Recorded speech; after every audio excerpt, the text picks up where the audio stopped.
अच्छा, कल हमने पढ़ा था प्रिसिशन का। Precision tell you about the closeness के वैल्यूज कितने क्लोज है।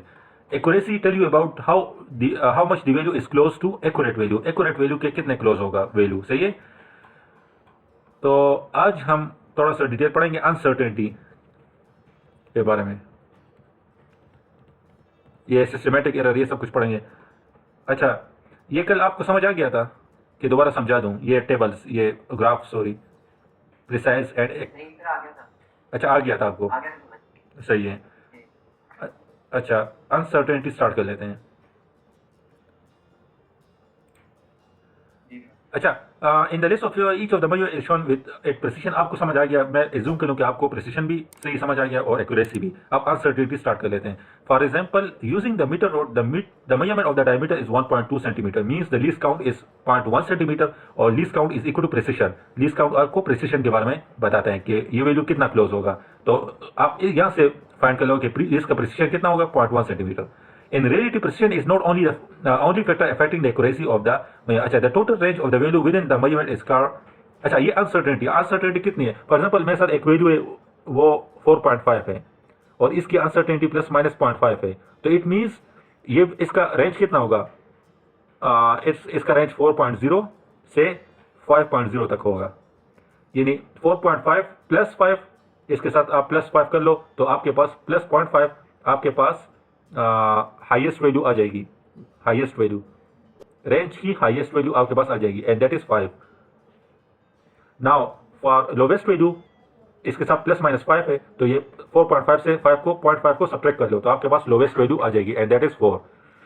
अच्छा, ये आपको रेंज बताते हैं कि ये वैल्यू, फॉर एग्जाम्पल ये वैल्यू इस इंस्ट्रूमेंट से जो मैं वैल्यू मेजर कर रहा हूं, ये अनसर्टेनिटी जो है ये आपके पास इंस्ट्रूमेंट के साथ यानी आपको गिवन होगा। फॉर एग्जाम्पल, आपने मीटर रोड खरीद लिया, सही, मीटर रोड आपने बाय कर दिए, तो मीटर रोड के साथ जो सेलर है वो आपको ये भी बताएगा कि इसकी अनसर्टेनिटी इतनी है, सही है। लेट्स से आपको बताया कि इसकी अनसर्टेनिटी प्लस माइनस 0.5 है, तो उसका क्या मतलब है, ये फिक्स वैल्यू होती है। अच्छा, uncertainty is the fix value, ये वेरी नहीं होती। ये आपको सेलर बताएगा, जिससे आप कोई चीज खरीद रहे हैं या जो आप डिवाइस यूज कर रहे हो मेजरमेंट के लिए, उसके ऊपर लिखा होगा कि इसकी अनसर्टेनिटी इतनी है। तो लेट्स से मैं मीटर रोड के ऊपर लिखा है कि इसकी अनसर्टेनिटी प्लस माइनस 5 है। अच्छा, उससे मैंने मेजरमेंट कर ली और मेरे साथ मेजरमेंट क्या आ गया, 4.5 मेरे साथ आ गया, सही है। तो इसका मतलब क्या है, 4.5 मेरे साथ आ गया, तो इसका रेंज कितना है, यानी ये वैल्यू कितने रेंज में लाई करेगा। मेरी आवाज सही आ रही है आपको? जी सर। अच्छा, इसका रेंज ये रेंज होगा, यानी जो भी मेजरमेंट आप कर लो, चाहे जो भी, ये 4 से 5 के दरमियान होगा, सही है। जो भी आप मेजरमेंट कर लो, चाहे वो जो भी कंडीशन हो, जो भी इन्वायरमेंटल कंडीशन हो, उसमें वैल्यू आपके पास 4 से 5 के दरमियान आएगा। आइदर इट विल बी 4.2 और 4.3 और 4.5। या आप इस तरह सपोज करो कि लेट से आपने फर्स्ट टाइम पहले एक्सपेरिमेंट के लिए, उससे आपके पास 4.5 आ गया, उसके बाद 4.6 आ गया, उसके बाद 4.8, तो ये 5 से ज्यादा नहीं होगा और 4 से कम नहीं होगा, सही है। तो uncertainty tell you about the range of that value. यहाँ पे the total range of value within the measurement is likely to lie is known as uncertainty, सही है। ये आपको रेंज बताता है। ये अच्छा, for example, a measurement of 46.0 plus minus 5 implies that the most likely value is 46.0, means 46 plus, अच्छा, most likely value ये होगा, सही है ये, but it could be as low as 4.5 centimetre और एज हाई एज 46.5 सेंटीमीटर। समझ आ गया आपको, सही है। अनसर्टेनिटी यानी इसके साथ प्लस 5 कर 0.5 ऐड कर लो, 0.5 सब्ट्रैक्ट करो, तो ये वैल्यूज आपके पास आ जाएंगी। The uncertainty in the measurement of plus minus 0.5 centimetre, और अनसर्टेनिटी हम इसको फ्रैक्शनल अनसर्टेनिटी कहते हैं। कल हमने पढ़ा था fractional uncertainty is the least count divide by quantity measured multiplied by 100. So least count is 0.5 and the quantity measured is 46. So uncertainty is 1%. Fractional जी, अगर ये ज्यादा होगा तो एक्यूरेसी क्या होगा, अगर ये कम होगा, गुड, एक्यूरेसी कम होगा, सही है। अच्छा, it is important to understand that when writing down measurement the number of significant indicate its uncertainty. अच्छा, जब भी आप कोई मेजरमेंट लिखते हो तो उसके जो सिग्निफिकेंट फिगर्स हैं वो आपको अनसर्टेनिटी के बारे में बताते हैं। लाइक हियर, जब यहाँ पे हमने सिग्निफिकेंट फिगर, ये मेरा सिग्निफिकेंट फिगर है, तो ये मुझे अनसर्टेनिटी के बारे में बताता है। यानी लीस्ट काउंट के बारे में। अच्छा, अनसर्टेनिटी में क्या यूज होता है? अनसर्टेनिटी फार्मूले में लीस्ट काउंट यूज होता है। तो ये सिग्निफिकेंट फिगर एक्चुअली मुझे लीस्ट काउंट के बारे में बताता है। सही है। अच्छा, फॉर एग्जाम्पल ऑफ सम, अच्छा ये एग्जाम्पल इन्होंने गिवन है, यहाँ पे इन्होंने दिए कि stop watch with 0.1 second division. तो इस वैल्यू से आप अनसर्टेनिटी निकाल सकते हो कि इसकी वैल्यू यानी अनसर्टेनिटी इज लीस्ट काउंट। अच्छा प्रिसिशन एक ही चीज हुई ना सर? नहीं, समझ, इसको समझ लो, ये मैं समझा रहा हूँ अभी। अच्छा, अनसर्टेनिटी में सर दो टाइप के होते हैं। अनसर्टेनिटी में सर दो टाइप के होते हैं। वन इज एब्सोल्यूट अनसर्टेनिटी,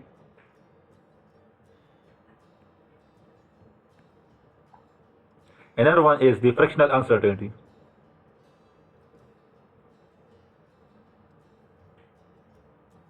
ये आपके पास परसेंटेज में होगा। अच्छा, this is the error term use in accuracy. Fractional uncertainty tell you about the accuracy, this term will tell you about the precision. ठीक है। अच्छा, यहां पे देखो इसका परसेंटेज। अच्छा, ये आपको ये अनसर्टेनिटी आपको लीस्ट काउंट या precision and least count, precision is equal to least count. So precision यहाँ पे uncertainty in term of precision आपके पास 0.1 सेकेंड है। लेकिन इस वैल्यू का अगर आप, ये आपको क्या बताएगा 0.1, it tell you about the closeness कि वैल्यूज कितने क्लोज होंगे एक दूसरे के। सही है। तो क्लोजनेस हम किस में देखते हैं? प्रिसिशन के। अच्छा, अभी हम देखते हैं कि ये ट्रू वैल्यू से कितना दूर होगा, नजदीक होगा या दूर होगा। तो वो हम उसके लिए हम एक्यूरेसी के लिए हम क्या करेंगे? एक्यूरेसी के लिए हम फ्रैक्शनल अनसर्टेनिटी फाइंड करेंगे। तो फ्रैक्शनल अनसर्टेनिटी के लिए क्या होगा इसका? It will be least count that is 0.1 divide by quantity measure that is 16.2 multiply by 100। So it will give you fractional uncertainty. समझ आ गया आपको? अच्छा, अब अच्छा, इसका थर्मामीटर विद 1 डिग्री, सो इसका लीस्ट काउंट 0.5 डिग्री एंड 22.5। यहाँ पे वैसा एमीटर वैल्यू है, तो इसका लीस्ट काउंट 0.1। अच्छा, note that while a particular temperature is shown as the number of degree. अच्छा, यहाँ पे इन्होंने इतनी कुछ इंपॉर्टेंट बातें नहीं है। It should be remember that uncertainty reading is not wholly confined to the reading of its scale और द स्केल ऑफ द।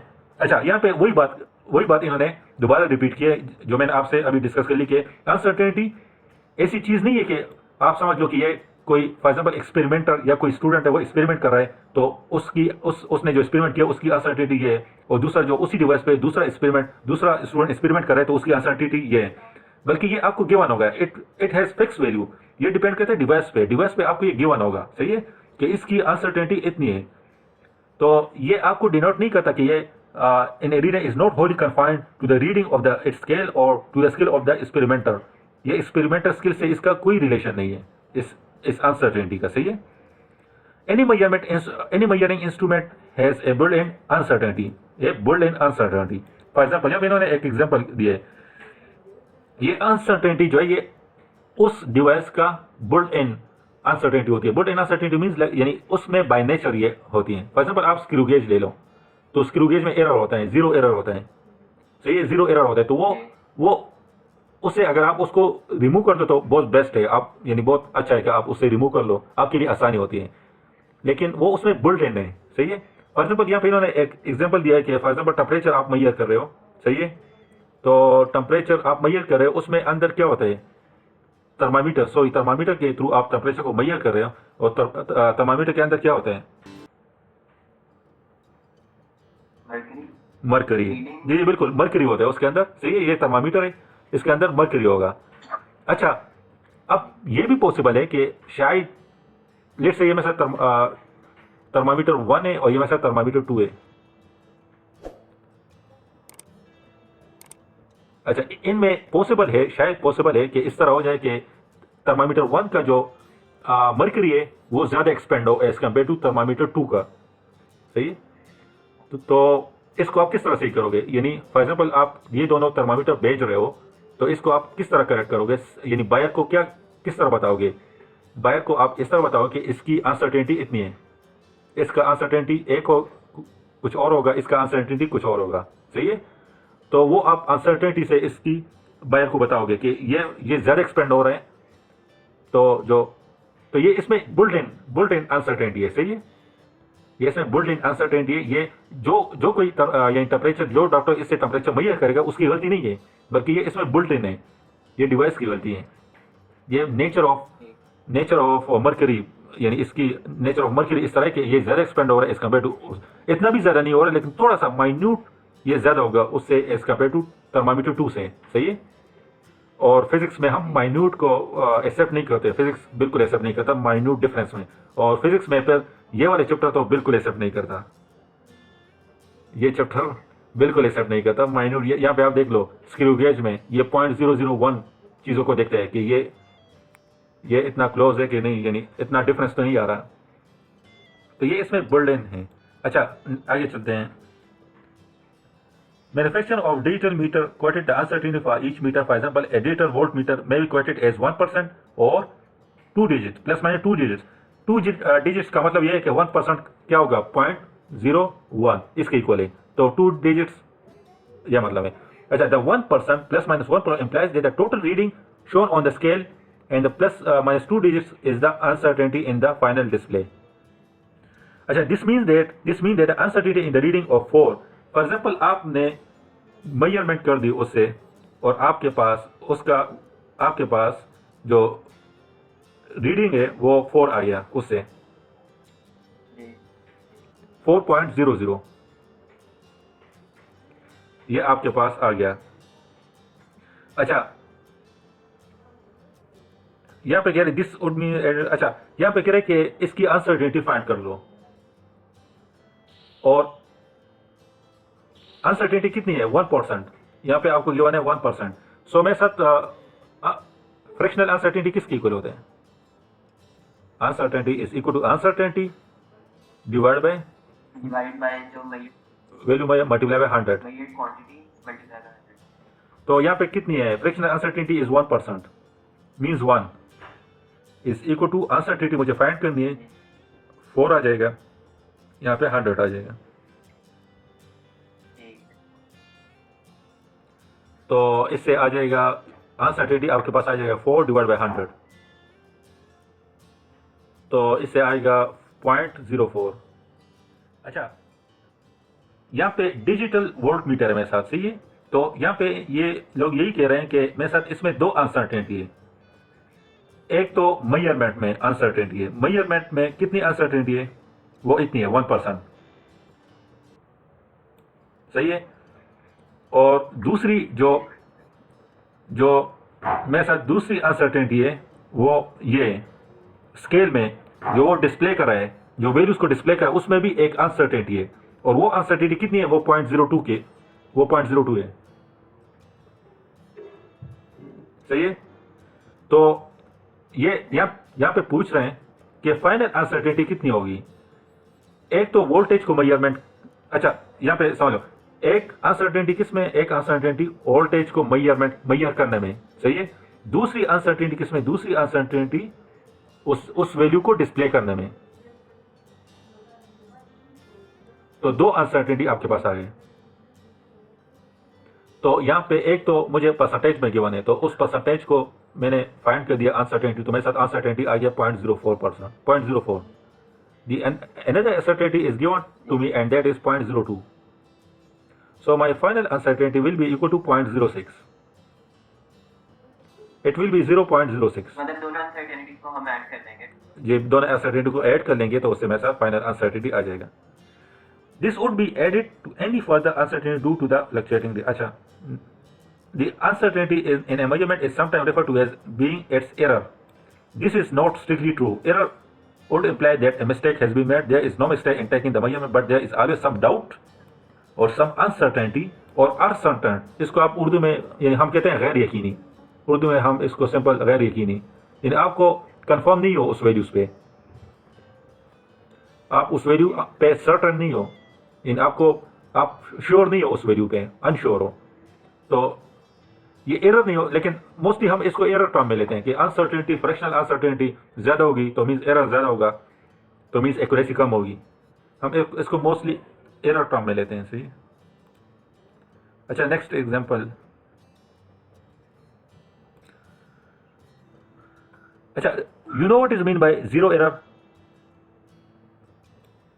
ये सर वो जैसे स्क्रू गेज में या वर्नियर कैलिपर पे जब हम पूरा बंद करेंगे तो उस टाइम वो बिल्कुल जीरो पे नहीं है दोनों लाइन, इसका मतलब कि उसमें जीरो एरर है। जी बिल्कुल, उसमें जीरो एरर है। तो वो पूरा बंद है, फिर भी कोई रीडिंग शो कर रहा है तो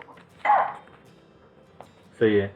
अच्छा मेरे साथ यहाँ पे uncertainty ammeter, he uses an ammeter with a zero error of this, ये जीरो एरर है उसमें माइनस डेल आई, सही है, meaning that ask the reading are too small by del I. अच्छा the true value of the current is इतना, true value ये है, sketch and distribution curve of the number of reading plotted against the measure value. अच्छा इसका sketch draw करते हैं। अच्छा यहाँ पे आपको गिवन है, एक वैल्यू आपको गिवन है इम्प्रिसाइज, इम्प्रिसाइज मीन्स इस फॉर्म में होगा,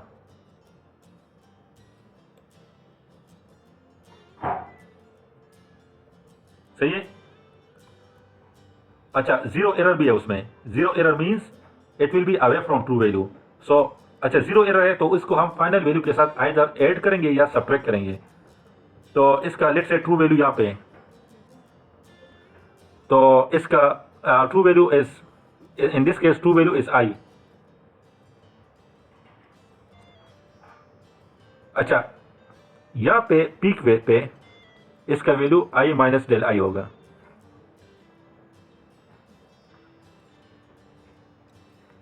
ये ग्राफ बनेगा।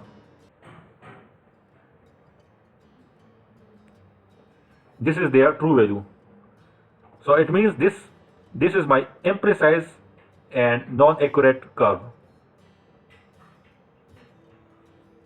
समझ आ गया आपको? ग्राफ के ना सर कुछ और भी क्वेश्चन थे काइनेमेटिक्स वगैरह में नहीं समझ आ रहे थे, फिर मैं पिक्चर भेज दूं आपको उनकी। वो हमने बनाना है ग्राफ, एक में था कि वेक्टर डायग्राम है, नहीं, वो हमने कवर नहीं किए थे। पेपर में है सर। अच्छा पास्ट पेपर में, नहीं बुक में, हाँ ये मुझे समझ नहीं आई इसमें कैसे करेंगे, मतलब एक एक पार्ट है सिर्फ, किसी में ग्राफ बनाना है, किसी में उसको इंटरप्रेट करना है। चलो वो लेक्चर वो के मुझे बाद, समझ आ रहा है। लेक्चर के बाद डिस्कस कर लेते हैं, सही है। अच्छा अच्छा इसको देख लो, इस क्वेश्चन को। अच्छा a large number of precise reading for the diameter d of the wire is made using a micro screw gauge. The error, अच्छा इसमें जीरो एरर है plus E, which means that all reading are too large.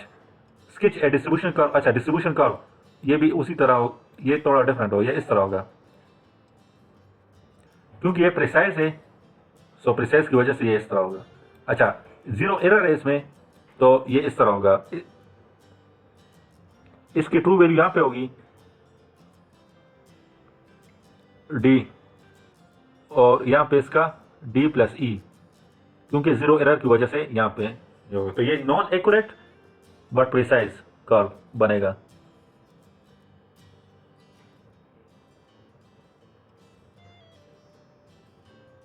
अच्छा question 7,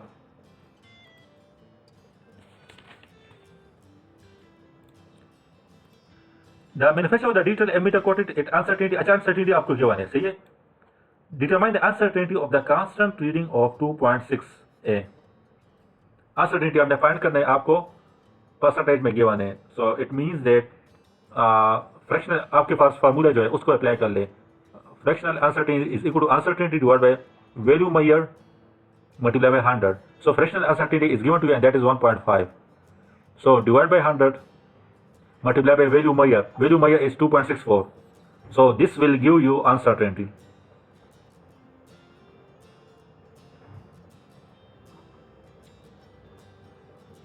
तो sir वो जो 2 digit का है उसका क्या मतलब है, प्लस माइनस 2 डिजिट?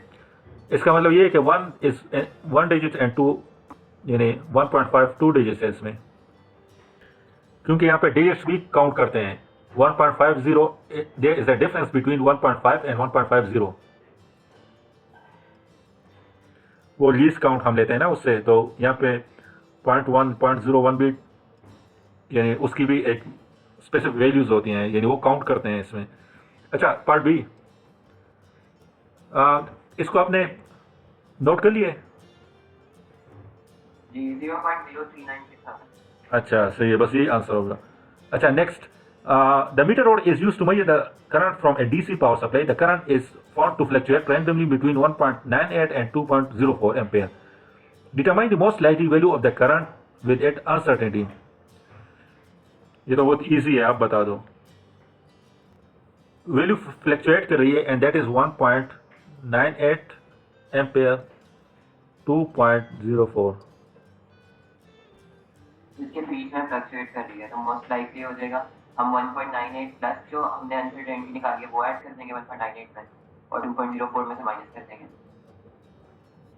नहीं, मतलब वही जो अनसर्टेनिटी निकाली है देखिए ना 1.98 प्लस 0.0396 कर देंगे. इससे नहीं आ जाएगा. नहीं, इसका पढ़ाई से कोई ताल्लुक नहीं है. इसका उससे कोई ताल्लुक नहीं है. इसका आपने एवरेज फाइंड करना है. तो सर दोनों को हम 2.0 पर माइनस 1.98 कर देंगे डिवाइड बाय 2 तो उसके बीच वाली वैल्यू आ जाएगी.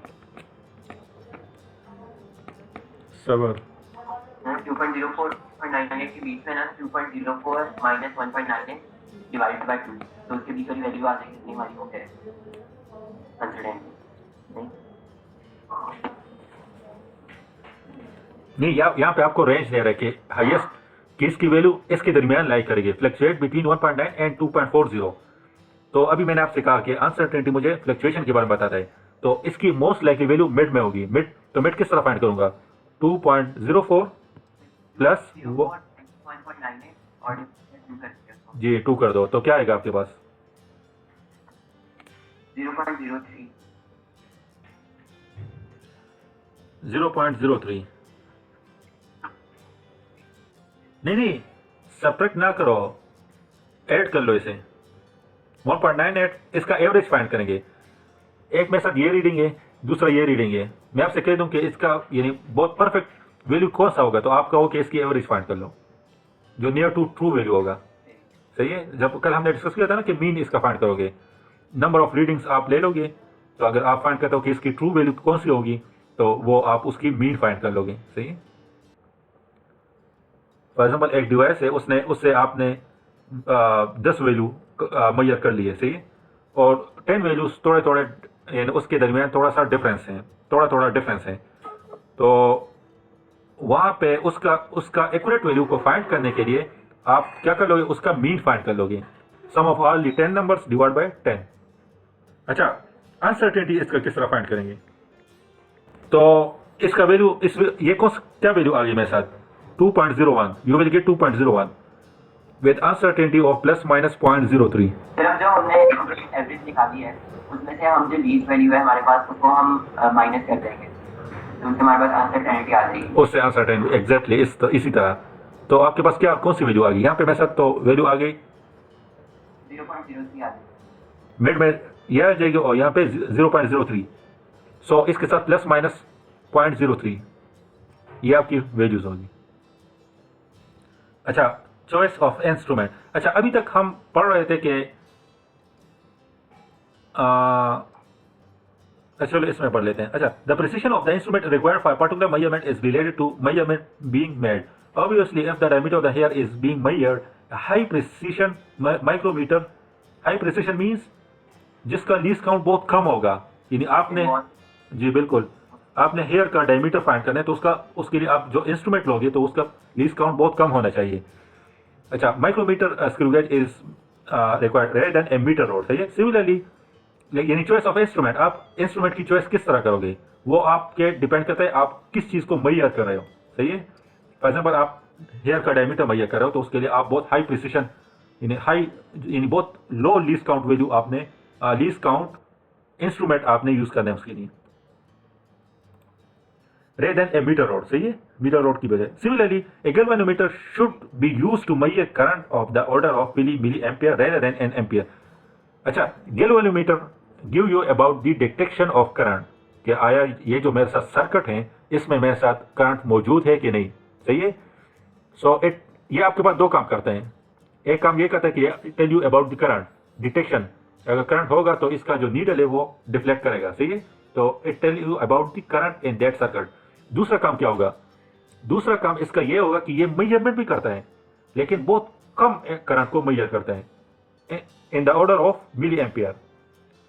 ये बहुत कम करंट को मेजर करते हैं। अच्छा, अगर मैंने हाई करंट को मेजर करना है तो मैं क्या यूज करूंगा? एम मीटर आप यूज करोगे।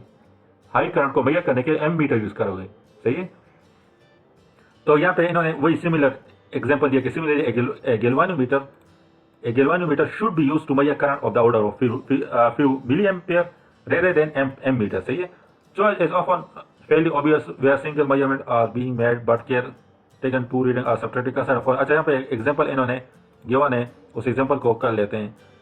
अच्छा, the distance of the lens from a fix point, ये फिक्स पॉइंट है, fix point is measured using a meter rod। The distance is 95.2 centimeter.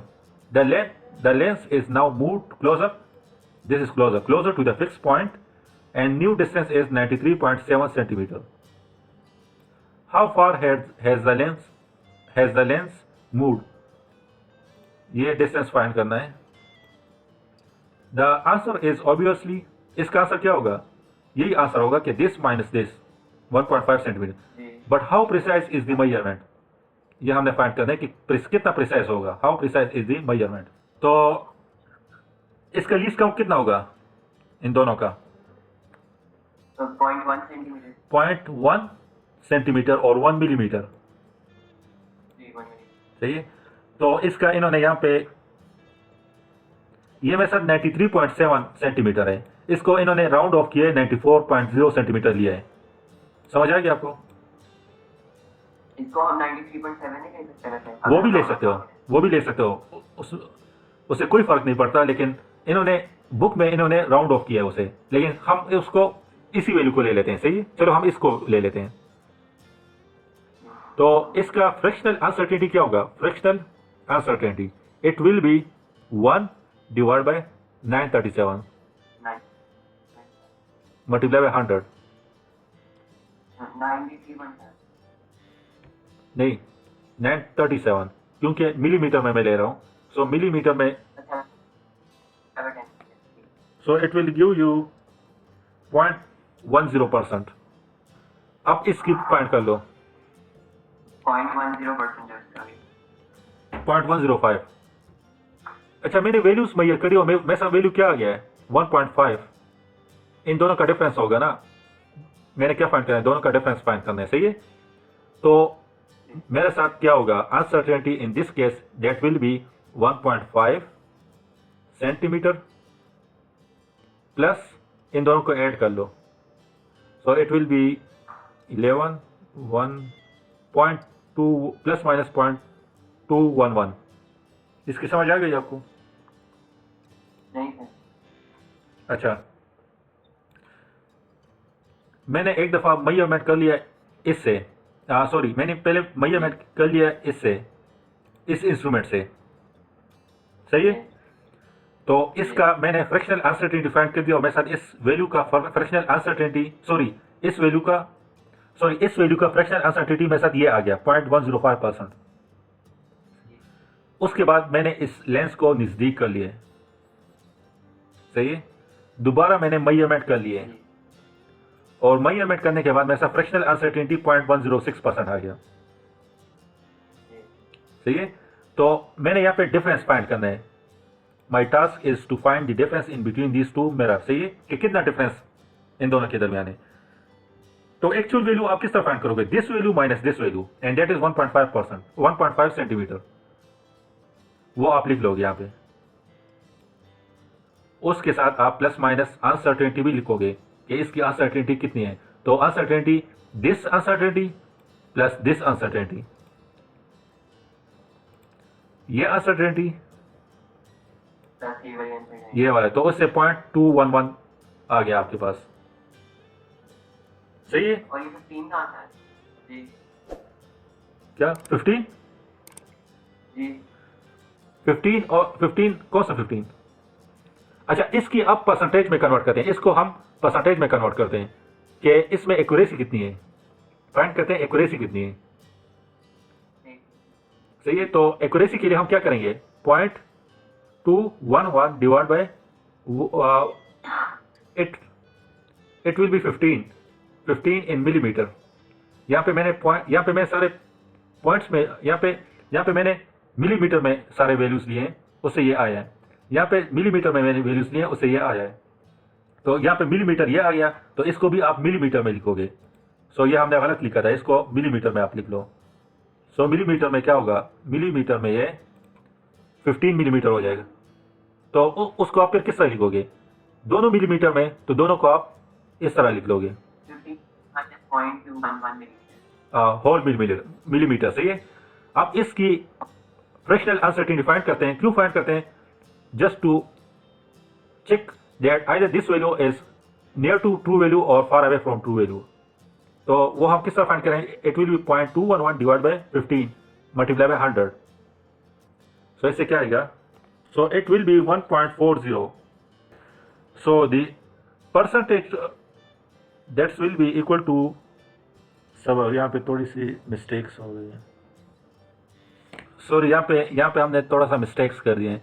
वो मिस्टेक ये है कि यहाँ पे ये मेरे सब परसेंटेज में है, ये तो मेरे सब फ्रैक्शनल अनसर्टेनिटी आ गया। यहाँ पे कौन सा अनसर्टेनिटी आएगा, अगर यहाँ इन दोनों को मैं ऐड कर लूँ तो यहाँ पे परसेंटेज आएगा, लेकिन यहाँ पे हम अक्सर जब भी लिखते हैं तो वैल्यूज मैयर के साथ परसेंटेज नहीं होता, वो उसकी अनसर्टेनिटी होती है। So in this case uncertainty is 1, in this case uncertainty is 1, so your uncertainty will be 2। यहाँ पे आपके पास 2 आएगा, यहाँ पे हमने थोड़ा सा मिस्टेक किया था, that will be 2 millimetre, 15 plus minus 2 millimetre. तो इस यहाँ पे आप फाइंड करो 2 divide by 15 multiply by 100, so that will be equal to 13%। सही है। तो मीन्स एक्यूरेसी कम है, बहुत कम है इसकी। ये जो हमने कैलकुलेशन मेजरमेंट की है, ये अच्छी मेजरमेंट नहीं है। समझ आ गई आपको। अच्छा, हम इसको किस तरह इंप्रूव कर सकते हैं, ये आपके बुक में गिवन नहीं है, लेकिन वैसे क्वेश्चन है। हम कोई ऐसा इंस्ट्रूमेंट यूज करें जिसकी प्रिसीजन कम है। नहीं, प्रिसिशन कम होगा तो क्या होगा, नहीं प्रिसिशन नहीं प्रिसाइज नहीं है ना, नहीं एक्यूरेट नहीं है, ज्यादा एक्यूरेट नहीं है। तभी होगा अगर हम इस तरह कर लें, 2-3 दफा रिपीट करें फिर एवरेज। नहीं उस तरह भी नहीं। यहाँ पे मैंने क्या किया है, ये फाइंड कर दिए, सही है, उसके बाद ये कर दिए, तो 2 दफा मैंने मेजरमेंट्स किए हैं यहाँ पे, सही है। तो उसके बाद इन दोनों को ऐड कर दिए हैं, तो 2 डिवाइड बाई 15 मल्टीप्लाई बाय ये आ गया। अगर 2 वैल्यू मेरे साथ जितना कम होगा उतना ये कम होगा, ये 2 वैल्यू जितना कम होगा ये कम होगा। मीन्स मेरे साथ जितने नंबर ऑफ एक्सपेरिमेंट कम होंगे, नंबर ऑफ मेजरमेंट्स कम होंगे, तो उतना मोर एक्यूरेट होगा। अगर हम सिर्फ ये ले लेते, तो इस केस में क्या होता, इस केस में होता 1 divide by 15, so it will be 1 divide by 15, so that will be equal to 4.5% आएगा, इस तरह कुछ इसके अराउंड वैल्यू आएगा आपके पास। 6.6, that is not too much, 6.6% आपके पास इससे वैल्यू आएगा। तो वो ज्यादा एक्यूरेट हो जाएगा, हमें नंबर ऑफ एक्सपेरिमेंट्स कम कर दिए। तो बेस्ट क्या होगा, बेस्ट यही होगा कि आप मीटर उठा लो और एक एक्सपेरिमेंट कर दो, बजाय इसके कि यहाँ से यहाँ मैयर कर दो, फिर यहाँ से यहाँ मैयर कर दो, इसको सब्ट्रैक्ट कर लो और दरमियान में फिर देख लो। तो एक ही मीटर रोड से आप यहाँ से यहाँ वैल्यू मैयर कर दो एक ही दफ़ा, तो आपके पास एक्यूरेट वैल्यू आ जाएगा। सही है, सही है। बस इसमें ये चीज़ें डिस्कस की हैं। ठीक है, अब हो जाएंगे क्वेश्चन।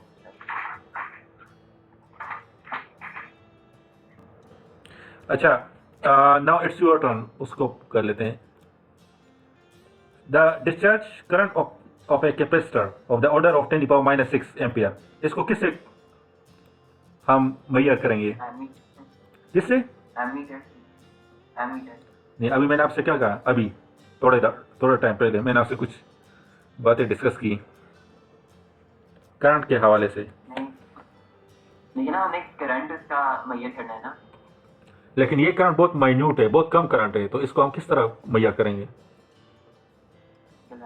गैल्वानोमीटर से। गुड, इसको आप गैल्वानोमीटर से मैयर करो। गैल्वानोमीटर से हम 2 काम लेते हैं, एक डिटेक्शन के बारे में फाइंड करते हैं और एक हमारे पास जो बहुत माइन्यूट करंट हो of the order of milliampere, उस करंट को हम मैयर करते हैं उससे गैल्वानोमीटर से। सही है। The time for a feather to fall in air through a distance of about 40 centimeter. क्या होगा, किससे मुहैया करेंगे? स्टॉप वॉच ही यूज करेंगे जिसकी प्रिसीजन बहुत छोटी हो, लीस्ट काउंट बहुत कम हो। टाइम में ये करना है तो स्टॉप वॉच तो यूज करेंगे, लेकिन उससे आपके पास इतना एक्यूरेट वैल्यू नहीं आएगा, क्योंकि आप स्टॉप वॉच को देखोगे और फीडर को देखोगे कि ये जैसी मैं छोड़ दूँ स्टॉप वॉच, तो इसमें बेस्ट यही हो कि आप इस तरह करो, डिस्टेंस आपको गिवन है तो स्पीड उसका कितना, वो उससे आप उससे भी फाइंड कर सकते हो। स्टॉप वॉच को भी यूज़ कर सकते हो इस केस में, स्टॉप वॉच को भी यूज़ कर सकते हो इस केस में। अच्छा, ये किस तरह फाइंड करोगे? टाइम फॉर अ बॉल, ये वही फार्मूले। हाँ, speed is equal to distance for time. वही सर स्टॉप वॉच से ही करेंगे। अब जब टाइम हम कर रहे हैं तो या यही कर रहे हैं, मतलब उसका डिस्टेंस हम इंक्रीज कर लें, जैसे 80 सेंटीमीटर कर लें और स्टॉप वॉच यूज कर लें। फिर उसके बाद हम उसको जब 80 का हमारे पास आ जाएगा ना, तो उसको हम डिवाइड बाय 2 कर देंगे तो 40 सेंटीमीटर का हमारे पास टाइम आ जाएगा। मतलब डिस्टेंस इंक्रीज कर लें और फिर टाइम नोट कर लें अपना, तो टोटल जब 80 में जितना आएगा वो टाइम, उसको डिवाइड बाय 2 कर लेंगे तो हमारे पास 40 का टाइम पता चल जाएगा। एग्जैक्टली, आप इस तरह करोगे, इसमें स्टॉप वॉच ही यूज़ करो, क्योंकि जो हमारे पास नॉर्मल लाइफ है जो उसमें हम स्पीड, यहाँ पे मुझे स्पीड गिवन नहीं है इस part B and part C, in both cases speed is not given to me, so that's why it will be difficult to find it through this formula. सही है, तो आप स्टॉप वॉच ही use. अच्छा, the length of the pendulum having a period of about 1 second, ये किससे measure करेंगे? जी 30 सेंटीमीटर स्केल, तो मीटर रोड यूज करोगे। सही है। अच्छा, the temperature of some water as it cool to room temperature, simple thermometer use कर लो। द टेम्परेचर ऑफ ए, अच्छा जो हमारे पास फ्लेम होते हैं उसका टेम्परेचर किस तरह फाइंड करोगे आप? सर वो एक होती है डिवाइस, उससे वोल्टेज मेजर होता है और उसके 2 जंक्शन होते हैं, एक ठंडे में एक गर्म में कर लेते हैं, उससे बहुत हाई टेम्परेचर मेजर कर लेते हैं। मुझे नाम नहीं है। आपके घर में है वो नहीं सर, वो ओ लेवल में पढ़ा था। नहीं, आप वोल्ट मीटर लगा होता है। हाँ, 2 किस्म के मटेरियल के वायर से बना होता है। 2 जंक्शन होते हैं, एक जंक्शन हम एक टेम्परेचर में रखते हैं, दूसरा हम वो जो बहुत गर्म हो उसके अंदर रखते हैं जंक्शन का, और उसका नाम पता नहीं। थर्मोकपल। हाँ, थर्मोकपल, ये थर्मोकपल, उससे भी कर सकते हो, लेकिन ये आप घर में भी कर सकते हो थर्मामीटर से। उसके लिए आपको एक छोटा सा एक्सपेरिमेंट करना पड़ेगा। एक्सपेरिमेंट क्या करना पड़ेगा आपके लिए? एक छोटा सा उसके लिए एक्सपेरिमेंट करना पड़ेगा कि आप इस तरह कर लो। फॉर एग्जाम्पल, ये आपके पास फ्लेम है, मैं बना लेता हूँ यहाँ पे। अच्छा, इसकी टेम्परेचर मैंने मैयर करनी है, तो आप इस तरह आयरन नट नहीं है, उसको उठा लोगे। आयरन नट, जो हमारे पास नट नहीं होते हैं, आयरन नट, जानते हो ना आयरन नट को? उसको उठा लोगे, उसको exactly at mean position of this flame, यहाँ पे मीन पोजीशन पे, यहाँ पे exactly at the centre of this, यहाँ पे लटका दोगे। कोई सा स्टैंड यहाँ पे रख दोगे, उससे इसको लटका दोगे। सही है, तो let's say this is your ring stand. सही है, तो इसको इससे लटका दोगे, तो 10 मिनट्स के लिए इसको छोड़ दोगे। सही है, तो ये बहुत हीट अप हो जाएगा, ये आयरन नट जो है ये हीट अप हो जाएगा। इसके बाद आप इस तरह कर लोगे कि कुछ वाटर ले लोगे, वाटर एक कप में, सही है, या एक बीकर में, सही है, वाटर ले लोगे, और वो उस वाटर का टेम्परेचर कितना होना चाहिए? उस वाटर का टेम्परेचर जो रूम टेम्परेचर है उसके इक्वल होना चाहिए। सही है, 25 डिग्री। अच्छा, इसके बाद आप इस तरह कर लो, आफ्टर 10 मिनट्स इसको उठा लोगे और इसमें रख दोगे, तो इससे, अच्छा, ये नीचे नहीं लगना चाहिए, और इसके साथ अटैच भी, इसके साथ भी इसकी कोलिजन नहीं होनी चाहिए, बल्कि स्टैटिक पोजीशन में पानी के अंदर एट द सेंटर आप इसको लटका दोगे। सही है, तो ये इससे क्या होगा? आफ्टर सम टाइम दिस ये वाटर जो है ये हीट गेन कर लेंगे, और कितना हीट गेन कर लेंगे, that is equal to M C del T. सही है, तो ये इतना हीट गेन कर लेंगे। अच्छा, उस हीट को फिर आपने मेजर करना है कि कितना हीट इसने गेन किए, तो उसको आप किससे मेजर करोगे, थर्मामीटर से। उसको आप थर्मामीटर से मेजर कर दो, तो आपके पास इस फ्लेम का टेम्परेचर आ जाएगा। तो इस फ्लेम का टेम्परेचर उससे आ जाएगा। अच्छा, the weight of 20 small glass beads, छोटे बीड से उसको आप किस तरह मेजर करोगे? सर जो 20 20 के बीच जो बीट है वो एक इलेक्ट्रिक बैलेंस पे रखेंगे और वेट ले लेंगे, और जो वेट आएगा उसको डिवाइड बाय 20, बस 20 लेना है ना, बस उनको वो इलेक्ट्रिक बैलेंस पे रखेंगे, उनका वेट लेंगे। या सिंपल जो लेबोरेटरी में जो बैलेंस यूज नहीं होते उससे भी आप मेजर कर सकते हो। सही है, सिंपल लेबोरेटरी बैलेंस जो हमारे पास होते हैं, या इससे भी इस तरह भी कर सकते हो। The weight of the house break, तो वही मशीन में रख के, हाँ वो लार्ज बैलेंस स्केल, उसे लार्ज बैलेंस स्केल कहते हैं फिजिक्स लैंग्वेज में। Large balance. हाँ, लार्ज बैलेंस स्केल, उस पर रख के आप मेजर कर सकते हो। और ये आपने बहुत देखे होंगे बाजार में। जी। अच्छा, next question. The diameter of the ball is measured using a metre rod and 2 set square as shown. अच्छा, the reading of the square, अच्छा इसका रीडिंग क्या है? ये 16.8, so this is 16.8 and this is 20.4 centimetre. Uncertainty कितनी है इससे भी आप फाइंड कर सकते हो। यहाँ पे इन्होंने गिवन है ±1 millimetre, and that is equal to least count, and least count is 0.1 centimetre. And सही है, एक्चुअल अनसर्टेनिटी हमने फाइंड करनी है, उसके बाद परसेंटेज अनसर्टेनिटी हमने फाइंड करनी है।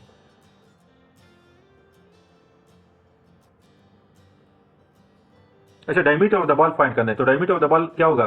20.4 माइनस 16.8, तो क्या आएगा?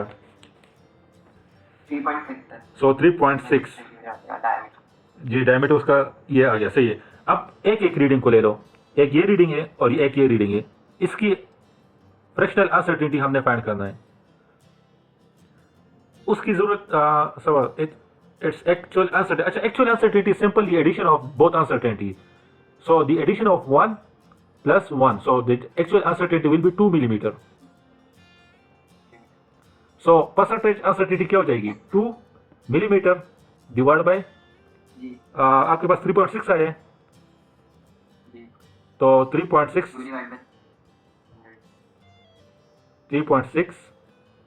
डिवाइड बाय, नहीं इट इज इन सेंटीमीटर, तो it will B 36 multiply by 100, या 5.5 आ जाएगी, 5.5, तो इट विल बी 5.5। अच्छा, ये इसकी परसेंटेज अनसर्टेनिटी होगी। ये कम होगा अगर आप 1 मीटर रोड को उठा लो और यहाँ से यहाँ मेजर कर दो।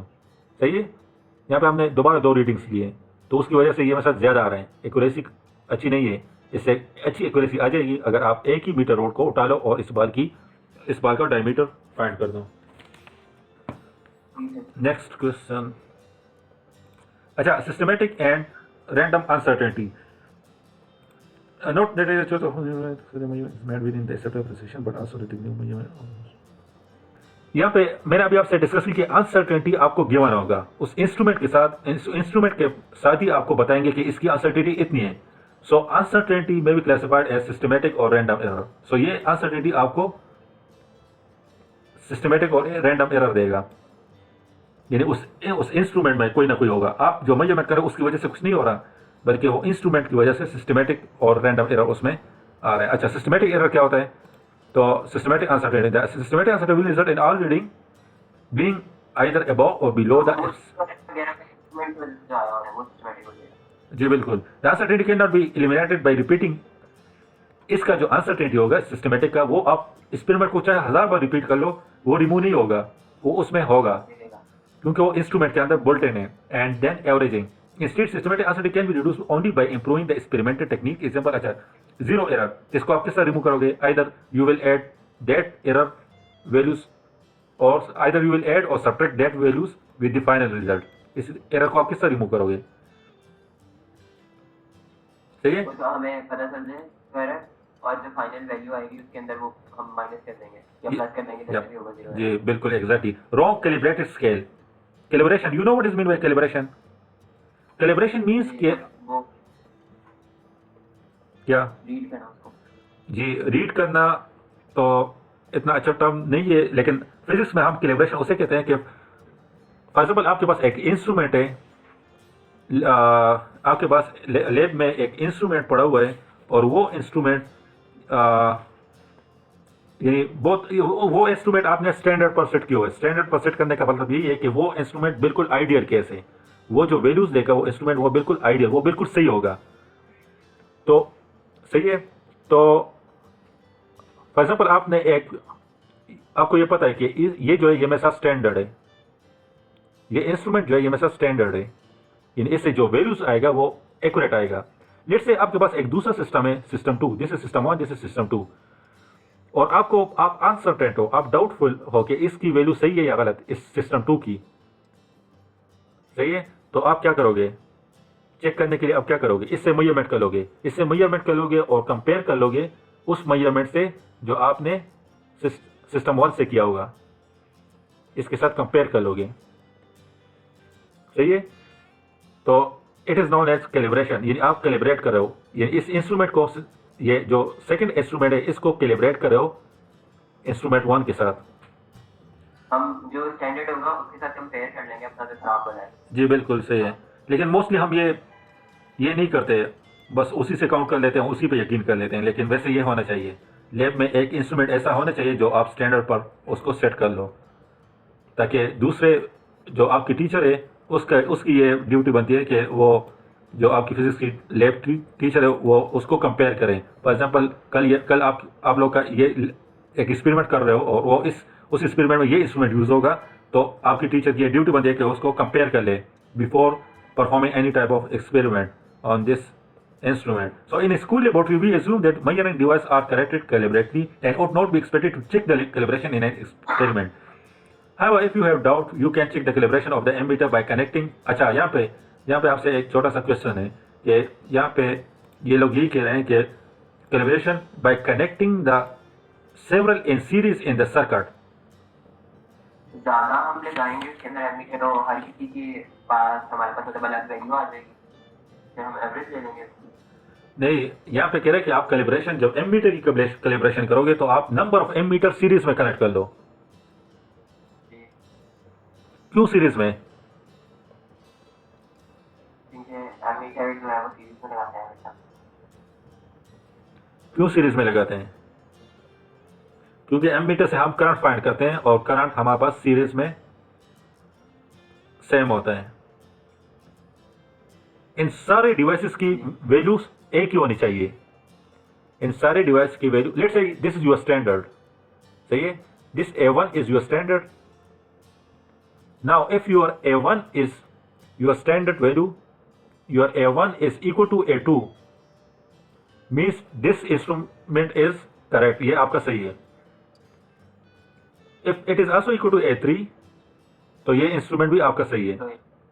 If it is not equal to A4, so ये इंस्ट्रूमेंट आपका गलत है, ये नॉन यूजफुल है। सही है, नॉन यूजफुल। अच्छा, वोल्ट मीटर के लिए आप क्या करोगे? वोल्ट मीटर के लिए आप पैरेलल में कनेक्ट करोगे, क्योंकि पैरेलल में मेरे साथ वोल्टेज सेम होता है। Let's say this is your standard, V1 is your standard, so if your V1 is equal to V2, then it means that your V2, your instrument V2 is right, वो सही है आपका। अगर सही है, समझ आ गया आपको इसका? हमारे पास ये बात ध्यान में रख लो कि हमारे पास voltage in parallel voltage will be same, in series current must be same. Series में करंट सेम होते हैं और पैरेलल में वोल्टेज सेम होते हैं। तो अगर वोल्ट मीटर को आपने देखना है कि वोल्ट मीटर मेरे साथ सही है या गलत है, या कंपेयर करना है उसको स्टैंडर्ड के साथ, तो आप उसको इन पैरेलल कनेक्ट कर लो। सही है, पैरेलल में कनेक्ट कर लोगे तो अगर दोनों की वैल्यू सेम आई तो इट मीन्स आपका ये वोल्ट मीटर सही है, लेकिन अगर दोनों की वैल्यू डिफरेंट आ गई तो इट मीन्स आपकी वैल्यू गलत है। फॉर एग्जाम्पल आपके पास एक इंस्ट्रूमेंट है एम मीटर, आप चेक करते हो कि ये मेरे साथ सही है या गलत, तो आप इसको सीरीज में स्टैंडर्ड के साथ कनेक्ट कर लो। तो अगर स्टैंडर्ड के साथ कनेक्ट करने के बाद दोनों की वैल्यू सेम आ गई तो इट मीन्स ये इंस्ट्रूमेंट आपका सही है। अगर दोनों की वैल्यू सेम नहीं आई तो इट मीन्स ये इंस्ट्रूमेंट आपका गलत है। अब होपफुली आपको समझ आ गया होगा। अच्छा, ये इसमें बस कुछ नहीं है। अच्छा, रिएक्शन टाइम। रिएक्शन टाइम उसे कहते हैं कि फॉर एग्जांपल आप कोई एक्सपेरिमेंट कर रहे हो, सही है, और आपने ऑब्जर्वेशन नोट कर लिए, सही है, सही है। फॉर एग्जांपल आप कोई ऑब्जर्वेशन कर रहे हो कि जैसी ये चीज़ यहाँ पे पहुँच जाए तो मैं जैसी ये यहाँ से स्टार्ट कर ले, यहाँ से फॉर एग्जांपल आपकी फॉर एग्जांपल ये दिस इज योर कार, और आप कह रहे हो कि जैसे ये यहाँ तक मुझे टाइम इंटरवल फाइंड करने के यहाँ तक जब पहुँच जाए, यानी बी पॉइंट तक जब पहुँच जाए, from A point to B point मुझे फाइंड करना है टाइम को, सही है। तो ज़रूरी नहीं है कि जैसे ही कार स्टार्ट हो जाए और आपका स्टॉप वॉच भी स्टार्ट हो जाएगा, क्योंकि आप स्टॉप वॉच को भी देखोगे और गाड़ी को भी देखोगे। तो मे भी आप पहले स्टॉप वॉच को स्टार्ट कर लो और गाड़ी बाद में, यानी जी, और या बाद में आप स्टॉप वॉच को स्टार्ट कर लो, गाड़ी पहले निकल चुकी हो। तो इसको इस टाइप ऑफ, इसमें एक माइन्यूट सा एरर होगा, and that type of error is known as reaction या रिएक्शन। अच्छा, that minute time is not a reaction time, and that type of error is known a reaction error. उसको हम reaction error कहते हैं।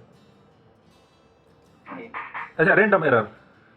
Random error मैंने आपसे पहले भी कहा था कि हमें बस रैंडमली, यानी temperature, either it will be from temperature या डेंसिटी या, अच्छा एग्जांपल को देख लेते हैं। Example of random error are reading a scale, particularly if this involve the experimental judgment about the interpolation between the scale reading। अच्छा, interpolation किसे कहते हैं, जानते हो इंटरपोलेशन को? एक हमारे पास होते हैं एक्स्ट्रापोलेशन। एक्स्ट्रापोलेशन एक होते हैं वैसा interpolation. Extrapolation is the estimation of value beyond your non value. Extrapolation is the estimation of value beyond your known value। Let's say आपके पास नॉन वैल्यू क्या है, 6.4 सेंटीमीटर, और आपको, यानी 6.4 आपको पता है। अच्छा, आप कहते हो कि नहीं, मे बी उसकी वैल्यू इतनी होगी, इससे कम नहीं होगी, लेकिन इससे ज़्यादा होगी। So let's say hopefully it will B 6.6 centimetre. आप ये कह दो कि इट विल बी 6.6 सेंटीमीटर। तो ये क्या है, ये आपने एक्स्ट्रापोलेशन कर दिया है। एक्स्ट्रापोलेशन करके ये वैल्यू आपने ले लिए। मेरी आवाज सही आ रही है आपको? अच्छा, एक होता है इंटरपोलेशन। लेट्स से आप कह दो कि 6.4 वैल्यू है और दूसरा वैल्यू आपके पास 6.9। सो आप कह दो कि इसकी जो वैल्यूज है ये 6.4 से कम नहीं होगी, इसकी वैल्यू 6.9 से ज़्यादा नहीं होगी, इसकी वैल्यू तकरीबन 6.7 होगी, इनके दरमियान होगी। So this estimation, this type of estimation is known as interpolation. अब समझ आ गया आपको, इंटरपोलेशन, एक्स्ट्रापोलेशन। तो बाज़ दफ़ा रैंडम एरर इसे भी कहते हैं कि आप value either it will be near to true value और फार अवे ट्रू वैल्यू, ये तुक्का है, एक किस्म का तुक्का है कि आपका तुक्का सही भी लग सकता है, गलत भी लग सकता है, सही है। तो this type of error is not reading a scale, particularly if this involves the experimental judgment about experimental judgment कर रहे हैं ना कि about the interpolation between the scale reading, कि रीडिंग ले रहे हो आप, कह रहे हो कि तकरीबन इतना है, between the उसमें भी थोड़ा सा एरर आ सकता है आपके पास, and that type of error is known as random error। अच्छा, दूसरा timing oscillation without the use of reference mark so that timing may not always be made at the same time of the experiment। सही है। Let's से आप time period major कर रहे हो, time period, तो यहाँ पे आपने रेफरेंस रखना है। नहीं, फॉर एग्जाम्पल आप मेजर करो विदाउट टेकिंग एनी रेफरेंस, सही है, सही है। आप फॉर एग्जाम्पल कह रहे हो कि लेट्स से इसको मैं, इसका कितना टाइम इंटरवल है वो मैं मेजर करना चाहता हूँ, सही है। आप विदाउट टेकिंग एनी रेफरेंस आप कहते हो, आप बस पुश कर लेते हो और स्टॉपवॉच को स्टार्ट कर लेते हो और टाइम मेजर कर लेते हो, सही है। यानी ये जब यहाँ पे पहुंच जाए, पोजीशन 1 से पोजीशन 2 तक पहुंच जाए, तो आप स्टॉपवॉच क्लोज कर लेते हो और टाइम मेजर कर लेते हो, सही है। लेकिन नहीं, बास टाइम अगर आप इस तरह कर लो कि रेफरेंस रख लो, रेफरेंस लाइक यहाँ पे एक रेफरेंस रख लो और यहाँ पे एक रेफरेंस रख लो कि जैसे ही इस रेफरेंस से ये स्टार्ट लेगा और इस रेफरेंस पे आएगा तो मैंने इसका टाइम मैयर कर दें, तो दैट इज उस केस में एरर कम होंगे as compare to without taking any reference.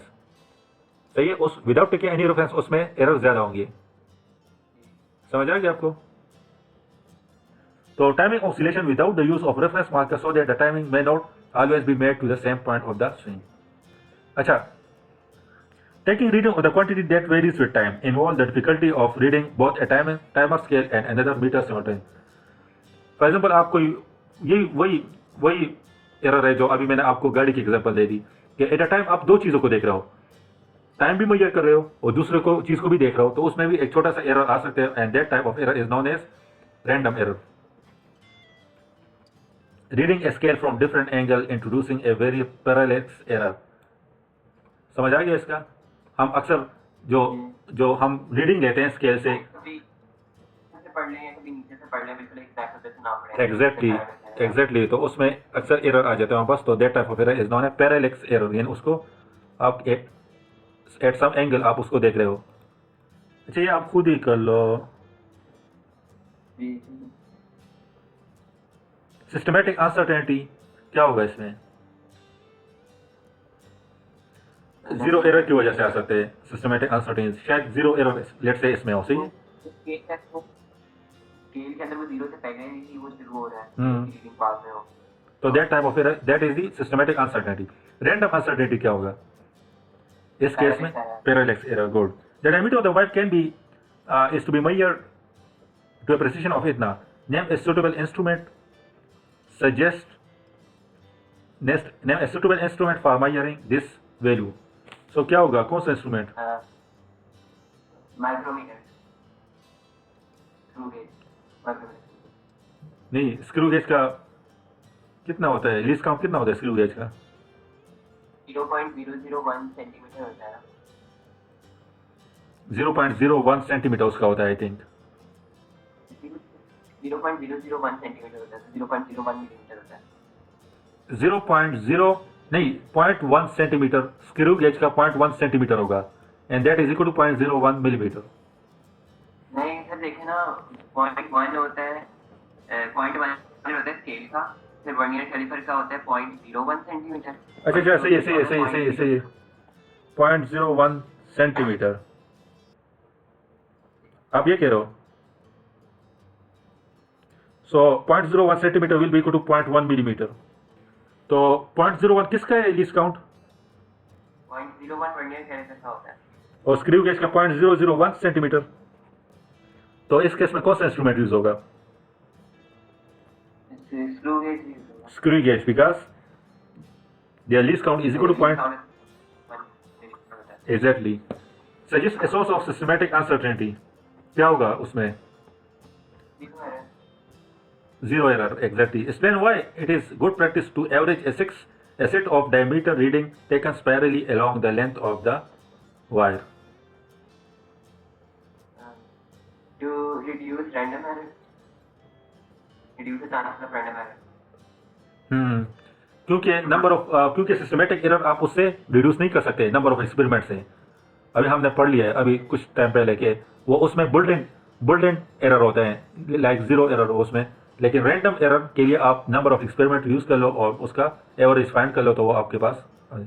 अच्छा, इसको जल्दी जल्दी गो थ्रू कर देते हैं कि हमारे पास जो अनसर्टेनिटी होते हैं, अनसर्टेनिटी हम कोई वैल्यूज को ऐड कर लें, सही है, दो वैल्यूज को आप ऐड कर रहे हो, उसके साथ अनसर्टेनिटी भी है, तो आप अनसर्टेनिटी को भी ऐड करोगे, like 5 plus minus 0.2 centimetre, 7 plus minus 0.4 centimetre.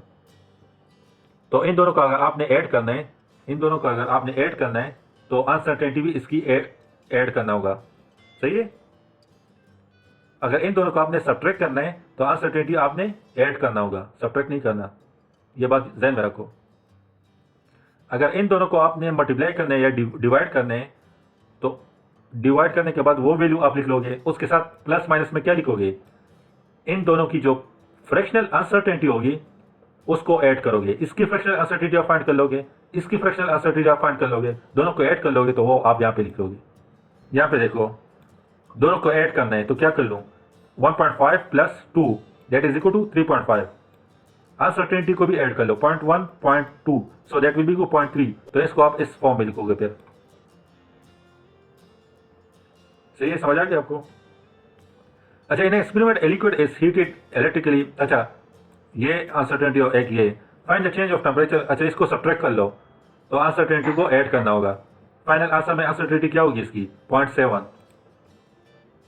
यार देखो 0.7, ये आप खुद ही कर लो, इजी है। डायमीटर क्या होगा, अनसर्टेनिटी क्या होगा, यह बाद में खुद ही कर लो फिर।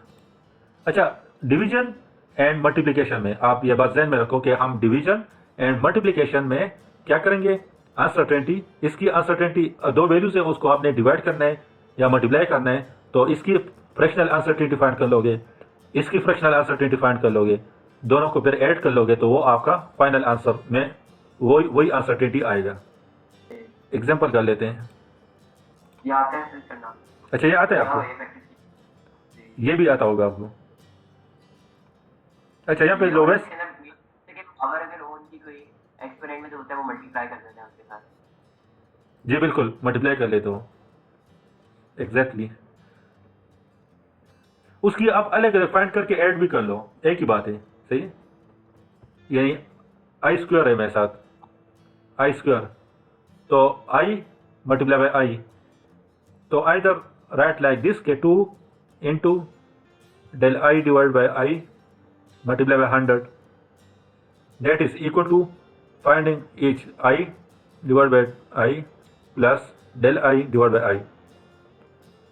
सही है, यानी इसको आप I क्रॉस I जिस तरह आप डिफरेंट वैल्यूज में करते हैं। टू द पावर को लिखते होता है उसकी वो। अब देखिए ना, अगर पावर कोई बड़ी होगी तो उसको फिर मल्टीप्लाई करना ज्यादा इजी होता है। इजी है और टाइम, जी बिल्कुल, ये स्टेप जो है ये टाइम कंज्यूमिंग है, तो ये बेस्ट स्टेप है। लेकिन ये जस्ट कंसेप्ट को क्लियर करने के लिए मैंने आपको बता दिया कि ये 2 को मल्टीप्लाई क्यों करते हैं, इसी वजह से। अच्छा, लो वैल्यू हाई वैल्यू, ये तो आता है ना आपको कि नहीं, करवा दूं? ये जी लो वैल्यू, जी हाई वैल्यू। अच्छा, हमारे पास अनसर्टेनिटी में क्या होता है, एक हमारे पास हाईएस्ट वैल्यू होता है, एक लोवेस्ट वैल्यू होता है। सही है, तो फॉर एग्जाम्पल आप कैलकुलेशन कर रहे हो तो यहाँ पे आपका एल डिवाइड बाई टी होगा, g is equal to, let say आपके पास g is equal to 4 pi square L divide by g, L divide by T कर देते हैं। Let's say this is my formula. सही है, तो जी लो फाइंड करने के लिए, जो जी लो इसको फाइंड करने के लिए आप इसका भी अनसर्टेनिटी होगा, तो इसका लोअर वैल्यू आप ले लोगे, यहाँ पे लोअर वैल्यू डिवाइड बाई इसका हायर वैल्यू ले लोगे, हाई वैल्यू। सही है, तो इससे आपके पास जी लो आ जाएगा। जी हाई को फाइंड करने के लिए आप ऊपर क्या ले लोगे, यानी ये इसको फाइंड करने के लिए आप एल का हाई वैल्यू ले लोगे और टी का लो वैल्यू ले लोगे। सही है, समझ आ गया? तो इससे आपके पास जी हाई वैल्यू आ जाएगा। ये आप देख लो, आपको समझ आ जाएगा। अच्छा, ये जो न्यूमेरिकल्स है ये आप खुद ही देख लो, एंड नाउ अभी आपको समझ आ जाना चाहिए, and hopefully you will do this type of numericals. अभी आपका कंसेप्ट बिल्कुल क्लियर हो गया है, अनसर्टेनिटी, प्रिसिशन, एक्यूरेसी, उससे कंसेप्ट आपका क्लियर हो गया है, तो अभी ये न्यूमेरिकल्स आपको आने चाहिए।